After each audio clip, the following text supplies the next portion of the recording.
ताबीर productions पेश करता है खौफनाक सफर, जिसके हर मोड़ पे छुपी है एक खौफनाक कहानी। अगर आप हमें अपनी कहानियां भेजना चाहते हैं या हमारे इस सफर में शरीक होना चाहते हैं तो आप हमारे ईमेल एड्रेस tabeer.production2021@gmail.com पे हमसे राब्ता कर सकते हैं।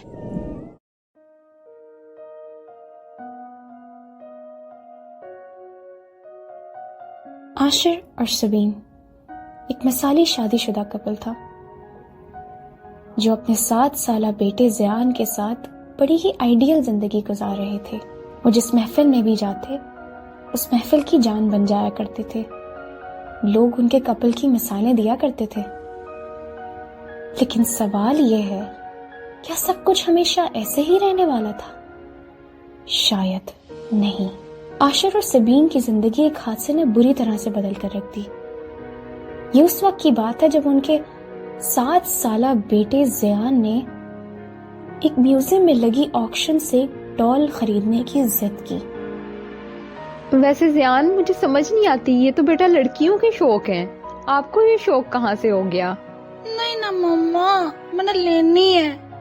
ओके बेटा, अब जा रहे हैं ना आपके बाबा के साथ, ले लीजिएगा आप वहाँ से।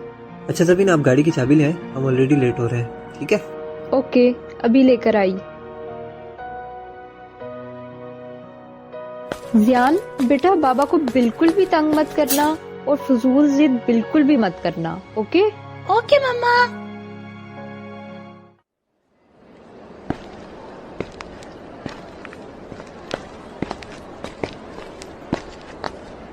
पापा, are you okay if I get this? Yes मेरा बच्चा, me and your mama can do anything for you. Oh yes! You are great papa in this world. And what about your mama? Yes, she's nice too. Come on, let's get your doll. और फिर वो मनहूस doll उनके घर आ गई। शुरू में तो सब कुछ सही रहा। ज़ियान अपने बाकी खिलौनों के साथ उस डॉल से भी खूब खेलता। बड़ा ही अजीब शौक था उसका। लेकिन एक दिन जब सबीन ज़ियान के कमरे की सफाई कर रही थी तो उसने देखा कि उसके बेटे के खिलौने इधर उधर बिखरे पड़े हैं, जबकि वो खुद बाहर खेल रहा था। ज़ियान बेटा, मैंने आपको कितनी बार कहा है कि अपने खिलौने समेट कर रखा करें। बट मामा, मैंने तो कमरा अपना सारा साफ किया था। आपने समेट कर रखे थे, लेकिन वहाँ तो सब कुछ बिखरा हुआ है। I don't know, but promise मैंने सारा समेटा था मम्मा। ओके। उस वक्त तो सबीन ने ज़ियान को ओके कहकर डाल दिया, लेकिन वो खुद बहुत परेशान हो चुकी थी। उसने ये फैसला कर लिया था कि जब आशिर घर आएंगे तो उससे ये बात जरूर डिस्कस करेगी। Ashir, there is something wrong. क्या मतलब समथिंग रॉन्ग? आज जब मैं ज़ियान के कमरे की सफाई कर रही थी तो मैंने देखा कि उसके सारे खिलौने बिखरे पड़े हुए हैं। तो इसमें तो घबराने वाली क्या बात है, खिलौने बिखरे पड़े थे ना, और तो कोई प्रॉब्लम नहीं है। लेकिन आप जानते तो हैं कि ज़ियान कभी भी मेस फैलाने का आदी नहीं है, वो तो एक निफासत पसंद बच्चा है। या आई नो, लेकिन हो सकता है कि वो भूल गया हो। जाहिर सी बात है, he is a kid after all. Hope so, ऐसा ही हो। डेफिनेटली ऐसा ही होगा। और क्या प्रॉब्लम हो सकती है? और कोई प्रॉब्लम नहीं हो सकती। Okay okay. उस वक्त तो आशिर ने सबीन को मुतमईन कर दिया। कुछ दिन और गुजरे कि एक रात ज़ियान अपने कमरे में पुरसुकून नींद सो रहा था तो उसकी आंख कुछ खटपट की आवाज से खुली। उसने उठकर देखा कि उसकी डॉल उसके खिलौनों के साथ खेल रही है। ये देखकर ज़ियान चीखता हुआ अपने मॉम और डैड के कमरे की तरफ भागा। क्या हुआ मेरा बच्चा? क्या हुआ मेरा बच्चा? क्या हुआ? ओके मेरा बेटा, बताओ मुझे क्या हुआ है। पापा पापा मैं जब कमरे में सो रहा था तो वो डॉल जो है ना मेरे खिलौनों के साथ खेल रही थी। ओके मेरा बच्चा, रिलैक्स मेरा बच्चा। खिलौनों से खेलने लग गई? मैं आपसे कह रही थी ना कि इस डॉल में जरूर कुछ ना कुछ गड़बड़ है। बेटा आप यहीं बैठे, मैं और आपकी मम्मी देखते हैं। आए सबीन। सबीन और आशिर ज़ियान की बात सुनकर उसके कमरे में पहुंचे तो देखा कि वहां सब कुछ नॉर्मल था। ये देखें सबीन, सब कुछ नॉर्मल तो है, सारे टॉयज अपनी जगह पे हैं। लेकिन उन्हें ऐसा महसूस जरूर हुआ कि वो डॉल उन्हें देख रही है। ये उसके तीसरे दिन की बात है। सबीन को आशिर की बातों ने मुतमईन कर दिया था। अब वो नॉर्मल थी कि तीसरे दिन उन दोनों हस्बैंड वाइफ को बाहर से कुछ आवाजें सुनाई दी। ये क्या है सबीन? ये कोई अजीब सी आवाज आ रही है। आए देखते हैं। चलो।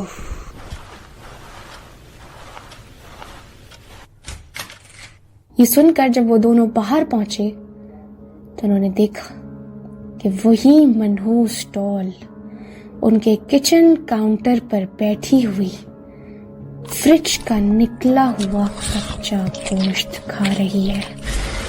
ये देखकर सबीन की बेसाख्ता चीख निकली। आशिर! सबीन, ये क्या है? मैं आपसे कह रही थी ना कि ये इसमें जरूर कोई ना कोई प्रॉब्लम है। हम अभी शहरोज भाई को कॉल करते हैं। अभी शहरोज भाई को कॉल करनी चाहिए हमें। और फिर रात के 3 बजे आशिर ने शहरोज भाई को कॉल लगाई। शहरोज भाई आशिर के कजिन थे जो इस्लामिक लॉ में एमफिल करने के बाद अपने इस्लामिक क्लब में एक बड़े और वसी पैमाने पर चेन चला रहे थे। आशिर की कॉल पर शहरोज भाई उनके घर पहुंच गए। क्या बात है आशिर, इतनी उजलत में कॉल की तुमने? शहरोज भाई, पहले तो मैं आपसे माजरत चाहता हूँ कि मैंने आपको इतनी रात को फोन किया। अरे वो मसला नहीं है, ये बताओ हुआ क्या है? शहरोज भाई, ये डॉल देख रहे हैं आप? हाँ। ये मैं ज़ियान के लिए लेके आया था ऑक्शन से, उसकी जिद पे। लेकिन शहरोज भाई, मुझे लगता है इस डॉल में कुछ है। रियली? पहले हमें ज़ियान ने बताया, उसके बाद मैंने खुद इसे बहुत ही वियर्ड हरकत करते हुए देखा। शहरोज भाई, लेट मी सी। मैं क्या बताऊं आपको, ये it was literally sitting on this counter and was eating this raw meat. So strange. ये देखें, ये गोश्त का बाउल ये अभी तक यहीं रखा हुआ है। मैंने हटाया ही नहीं इसे, छुआ भी नहीं डर के। ओके, मैं पढ़ाई करके कुछ पता लगाने की कोशिश करता हूँ। और फिर उन्होंने कुछ देर उस डॉल पर पढ़ाई की, लेकिन जब वो बोले तो सिर्फ ये। उफ, आशिर, जहाँ तक मुझे पता चला है ये डॉल पोजेस्ड है। ये कैसे पोजेस्ड है, इस बात का पता लगाने के लिए अभी हमारे पास वक्त नहीं है। तुम ऐसा करो, तुम ही लाए थे ना ये डॉल? जी मैं ही लाया था। अभी मजीद में इस पे कुछ पढ़ाई कर देता हूँ, तुम सुबह सवेरे ही इसको समंदर में बहा देना। लेकिन अभी? डोंट वरी, अभी ये कोई प्रॉब्लम नहीं करेगी। शहरोज भाई की बात पर आशिर उस डॉल को अगले दिन समंदर में बहा आया और उनकी जिंदगी नॉर्मल हो गई। कुछ दिन और गुजरे जब एक रात ज़ियान अपने कमरे में ही सो रहा था। उसके रूम की खिड़की थोड़ी सी खुली हुई थी।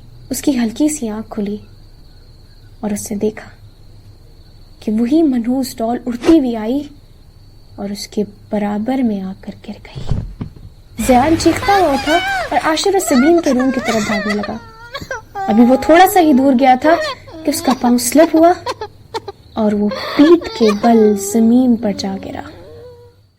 उसे इमरजेंसी में हॉस्पिटल ले जाया गया। डॉक्टर, मेरा बच्चा ठीक तो हो जाएगा ना?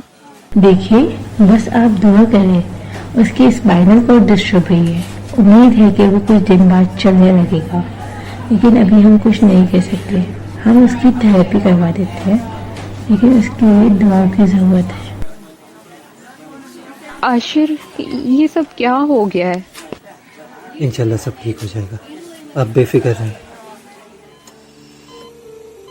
मामा, मैं ठीक तो हो जाऊंगा ना? हाँ मेरा बच्चा, आप बिल्कुल ठीक हो जाओगे, बिल्कुल ठीक हो जाओगे। अरे मेरा बेटा तो बहुत बहादुर है ना, किसी चीज़ से नहीं डरता। देखना बिल्कुल ठीक हो जाएगा एकदम।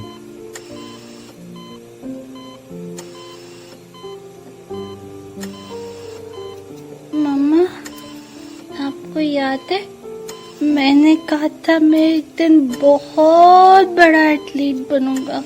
मुझे याद है मेरा बेटा, और आप बिल्कुल एथलीट बनोगे। आप क्यों ऐसा सोच रहे हो? मेरा बेटा तो बहुत बहादुर है ना।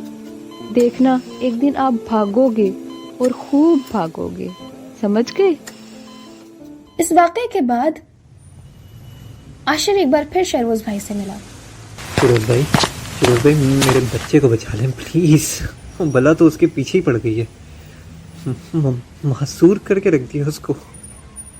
फिक्र मत करो, इंशाल्लाह अल्लाह बेहतर करेगा, वो ज़रूर ठीक हो जाएगा। इस मामले के लिए अब मुझे अपने टीचर से मिलना होगा, सो इसके लिए अभी मैं तुम्हारे घर पे ही रहूँगा। बिल्कुल, प्लीज आप हमारे घर पे ही रहें प्लीज। शहरोज भाई ने इस मामले के बारे में अपने टीचर से पता किया और उसके बाद जो कुछ उन्होंने आशिर को बताया वो वाकई दिल दहला देने वाला था। देखो आशिर, मैंने पता लगा लिया है, ये एक 150 साल पुरानी ऐसी डॉल है जिस पे पुराने अफ्रीकन लोग वुडू का अमल किया करते थे। एंड यू नो कि ये एक ब्लैक मैजिक की टर्म है और असल में इस डॉल का इस्तेमाल लोगों को नुकसान पहुंचाने के लिए किया जाता था। वैसे तो ये एक मामूली गुड़िया ही है, लेकिन इस पे इतना ब्लैक मैजिक किया गया है, उफ। अगर आप किसी सिंपल सी बेजान चीज पर भी अमल करो तो वो भी पोजेस्ड हो सकती है। तो अब मुझे क्या करना पड़ेगा शहरोज भाई? आशिर, मेरे टीचर ये कहते हैं कि क्योंकि आप इस डॉल को म्यूजियम से लाए थे तो आपको ही अब इसे बर्न आउट करना पड़ेगा। लेकिन हाँ, उस वक्त आपका बच्चा उस जगह मौजूद नहीं होना चाहिए। आई विल डू दैट इंशाल्लाह। और फिर एक रात उन्होंने ज़ियान को नींद की दवा देकर दूसरे कमरे में सुला दिया। आज उन्हें उस गुड़िया को बर्न आउट करना था। आज हम इस मनूस डॉल को ख़त्म कर देंगे हमेशा के लिए। ओके, आप ये मैच बॉक्स अपने हाथ में रखें, मैं पेट्रोल लेने जा रहा हूँ। कुछ भी हो जाए सबीन, कुछ भी हो जाए, आपने बाहर नहीं आना, ठीक है? आपको मेस्मराइज किया जाएगा, आपको आंखों का धोखा दिखाया जाएगा, यही मुझे शहरोज भाई ने बताया था। लेकिन आपने यहीं स्टिल रहना है, ओके?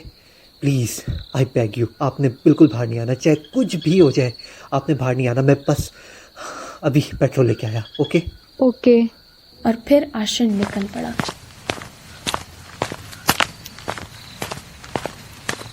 उसने पेट्रोल उठाया और उस डॉल ने वही पत्थर उसके सर पर दे मारा और आशिर वहीं गिर पड़ा। लेकिन उसने डॉल पर अपनी गिरफ्त मजबूत रखी। उसे महसूस हुआ कि अब सब कुछ खत्म हो चुका। लेकिन फिर उसे अपनी बीवी और बच्चे की कही हुई बातें याद आई। मुझे पता है आप हमेशा हमारे साथ रहेंगे। हम पे कोई भी मुसीबत आ जाएगी तो आप हमेशा हमारे साथ होंगे। Yes papa, mama is right.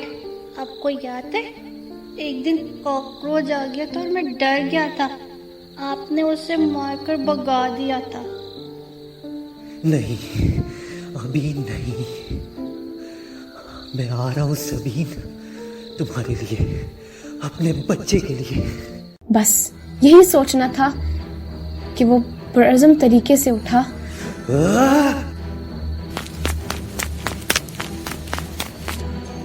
और उसने वो पेट्रोल उस डॉल पर डाल दिया।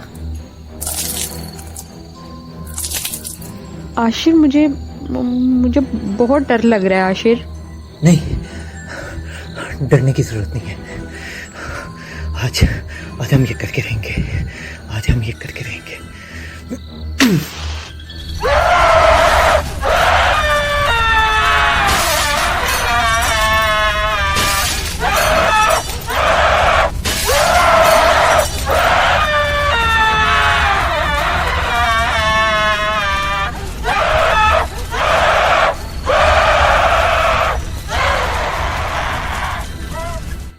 और फिर आशिर और सबीन ने उस डॉल को बर्न आउट किया और वो गुड़िया जलकर राख हो गई और आशिर खुद भी वहीं ढेर हो गया। मुबारक हो सबीन, तुम बहुत लकी हो। आशिर का जख्म ज़्यादा गहरा नहीं था, उसे होश आ गया है। सच? हाँ, तुम्हारे लिए एक और खुशखबरी है। आज हमने ज़ियान का टेस्ट किया था, उसकी स्पाइनल कॉर्ड में कोई प्रॉब्लम नहीं है। लेकिन पहले तो आपने कहा था कि yes, I am shocked too. ये कैसे हो सकता है? आपके पास पहले की रिपोर्ट्स भी हैं? उस रिपोर्ट में क्या था? ये बात तो शायद सबीन को भी समझ ना आई, लेकिन उसके बाद ज़ियान ने कभी अपने लिए कोई जिद न की।